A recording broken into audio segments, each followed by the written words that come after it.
once you've got a band together, you know, you've got so few of you get together, you've been jamming something out, and you don't reckon you've got like 3 or 4 songs.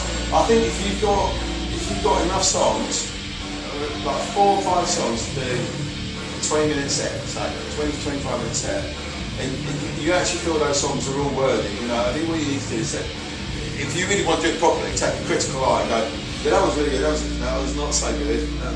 You know, and maybe spend more time. Like when you feel you're ready to put yourself out there, you know, every band has the same challenge for fans. And the only place you're ever going to start as a band is with your mates, with your family. It's the same swap that every band has initially with your mates. But the one thing you've got to do the first time is make an impression, make a positive one. You've got to be good. You've got to perform well. You've got to have a great attitude, so that when you turn up and work with a promoter, that you're not the one providing the service, the promoter is, in fact. And that's the problem. Many young bands think that, oh, so I'll do you a service, I'll come in here, I'll pay for my own transport, and I'll play for you. What do we get? Where's our rider? And you're like, no, actually, I think you find that we're putting Orange in, not just at a gig, but outside the gig, we're providing a venue at large cost, putting a lot of money into a promotional machine to get your name at least out there. The least you can do is promote yourself as a band. So you have to focus on making sure your songs are right.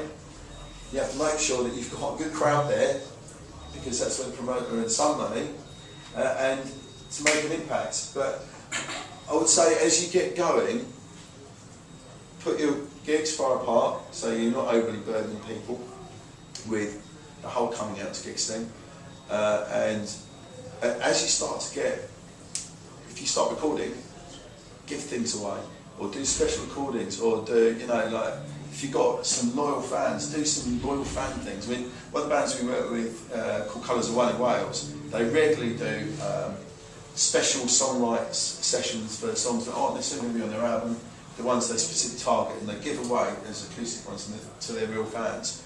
And then that they're like limited, they're not available anywhere, so they put them on their Facebook, they put them on their MySpace pages. They're there for their fans, delivered in MP3 format. So you need to be kind of like, have some tricks. Obviously, you need to be thinking about, you know, what your fans want and how you can constantly make them feel part of it, and make them feel you're grateful for their support. And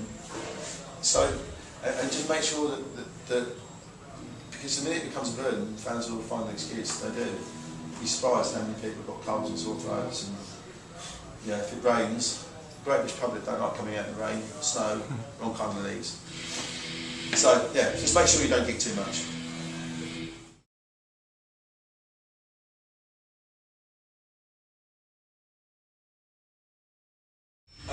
Well, in order to be considered for our gigs level, whether it's, I mean, here's it's a bigger venue, but for the smaller room at 229, which is 220 capacity, or for 100 club, which is 350 capacity, you kind of have to think about where we're at with it. You know, we're ready to work with bands who are already got a forward professional approach to things.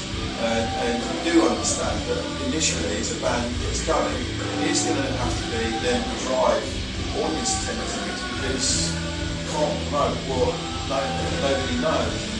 You can only help expose that through a good working relationship. So I would say that, once you feel that you can get 20 Saturday mates who want to go to a gig, you can look at the smaller venues, you know, the ones where they have in-house promoters. They are happy to pay high fees because they're part of the, you know, they're happy if you get an extra 20 people to a gig because of their bar sales. It's not about utilising a proper club or a concert venue where you're then having to pay for high fees, security, you know, wondering whether they're going to have pit barriers or whether you're going to have pyrotechnics or any of that. It's something small. You're just bringing a small amount of crowd.